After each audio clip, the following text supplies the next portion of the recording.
সরকারি বীজ উদ্ধার কাণ্ডে চাঞ্চল্য, তৃণমূলকে তীব্র কটাক্ষ বিজেপির। পটাশপুর 1 নম্বর ব্লকের কৃষি কর্মাধ্যক্ষ সনাতন পড়িয়া একটি গোডাউন থেকে সরকারি লেবেল লাগানো বস্তাভর্তি সরষে ও বাদামের বীজ উদ্ধার হওয়ার ঘটনাকে কেন্দ্র করে এলাকা জুড়ে ব্যাপক চাঞ্চল্যের সৃষ্টি হয়েছে। পুলিশ অভিযান চালিয়ে ওই বস্তাগুলি বাজেয়াপ্ত করেছে বলে জানা গিয়েছে। প্রাথমিকভাবে জানা গিয়েছে উদ্ধার হওয়া বীজগুলি কৃষকদের মধ্যে বন্টনের জন্য সরকারি প্রকল্পের আওতায় সরবরাহ করা হয়েছিল। অভিযোগ, কৃষকদের হাতে বন্টন না করে ওই বীজ দীর্ঘদিন ধরেই গোডাউনে মজুত করে রাখা হয়েছিল। স্থানীয় বাসিন্দাদের একাংশের দাবি, ধানের গোডাউনের নাম করে ওই ঘরে শুধুই সরষে বা বাদাম নয়, বিভিন্ন সরকারি সামগ্রী ও কৃষি উপকরণও মজুত রাখা হতো। পরে সেগুলিকে কালোবাজারের মাধ্যমে বিক্রির অভিযোগও উঠেছে। ঘটনাকে কেন্দ্র করে কাঁথি সাংগঠনিক জেলার বিজেপি সদস্য ও বিজেপি নেতা সুকান্ত প্রধান তৃণমূল কংগ্রেসের বিরুদ্ধে তীব্র আক্রমণ শানিয়েছেন। তার দাবি, কৃষকদের জন্য সরকার যে বীজ পাঠিয়েছিল তা কৃষকদের হাতে না পৌঁছে গোডাউনে লুকিয়ে রাখা হয়েছিল। ধানের গোডাউনের আড়ালে সরষে, বাদাম, ডাল সহ বিভিন্ন সামগ্রী মজুত করে রাখা হতো বলে অভিযোগ উঠেছে। এলাকায় মানুষের বিষয়টি পুলিশের নজরে আসে।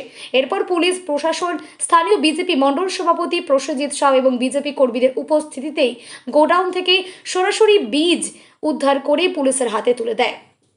তিনি আরও অভিযোগ করেন, এই ঘটনায় প্রমাণ করে যে তৃণমূলের নেতারা সরকারি সম্পত্তি নিয়ে দুর্নীতিতে জড়িত। সাধারণ মানুষের জন্য বরাদ্দ জিনিসপত্র আত্মসাৎ করার প্রবণতা এখন তৃণমূলের সংস্কৃতিতে পরিণত হয়েছে। প্রশাসনের উচিত ঘটনা নিরপেক্ষ তদন্ত করে দোষীদের বিরুদ্ধে কঠোর ব্যবস্থা গ্রহণ করা। যদিও বিজেপির এই সমস্ত অভিযোগের বিষয়ে তৃণমূল কংগ্রেসের পক্ষ থেকে এখনও কোনো প্রতিক্রিয়া পাওয়া যায়নি। ঘটনা তদন্ত শুরু করেছে পুলিশ। তদন্তের পরেই পুরো বিষয়টি স্পষ্ট হবে বলে জানা গিয়েছে প্রশাসন সূত্রে। দেখুন, উনি এই পটাশপুর পঞ্চায়েত সমিতির কৃষি কর্মাধ্যক্ষ। সাধারণ কৃষকের যে ফসল এবং তার যে বীজ, যেগুলো কৃষকরা সরকারের কাছ থেকে বিনা পয়সায় তিনি চাষের জন্য পেতেন, তিনি কৃষি কর্মাধ্যক্ষ থাকা অবস্থায় সেগুলো কৃষকদের প্রদান না করে উনি নিজের তার যে শস্য ভাণ্ডার নামে গোদাম ঘর করেছেন, ধান ব্যবসার নামে সেখানে ওই জাতীয় উপাদানগুলোকে, সরষে বীজ, বাদাম, মটরশুঁটি প্রভৃতিগুলোকে মজুত করে কালোবাজারি করে উনি বিক্রি করতেন এবং সেটা এখনো পর্যন্ত তার গোদামে আছে। আজকে এলাকার মানুষ তিনারা নজরে এনেছেন, পুলিশ প্রশাসনে এসেছেন। আমাদের প্রিয় মন্ডল সভাপতি অসিত ভাই ছিলেন, আমাদের ওখানকার নেতৃত্ব সত্যেন মহাদেব তিনারা ছিলেন, আমরা ওখানে গিয়েছিলাম।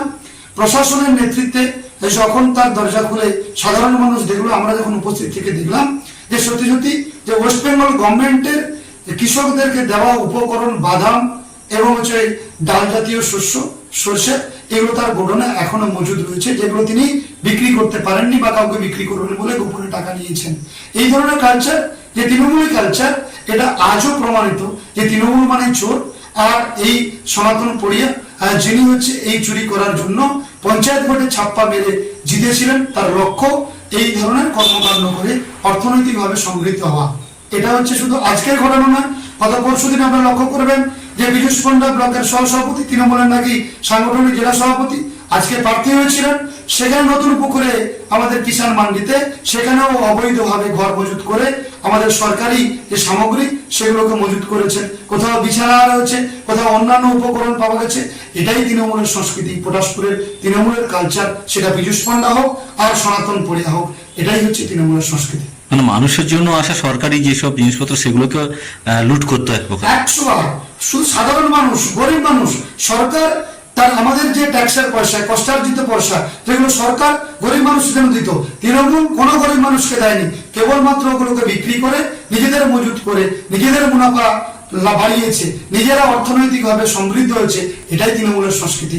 আজকে 4 তারিখের পর আমরা বুঝতে পারছি এদের স্বরূপটা, সাধারণ মানুষ বুঝতে পারছে। আমরা যেটা মাইকে বলতাম, জনসভায় বলতাম, সাধারণ মানুষ ভক্ত যে রাজনীতির জন্য বলছি, আর আজকে আপনি সারা রাজ্যে লক্ষ্য করুন, এরা হচ্ছে এই ধরনের কর্মকাণ্ডে মানে জড়িত এবং প্রশাসনিকভাবে প্রমাণিত।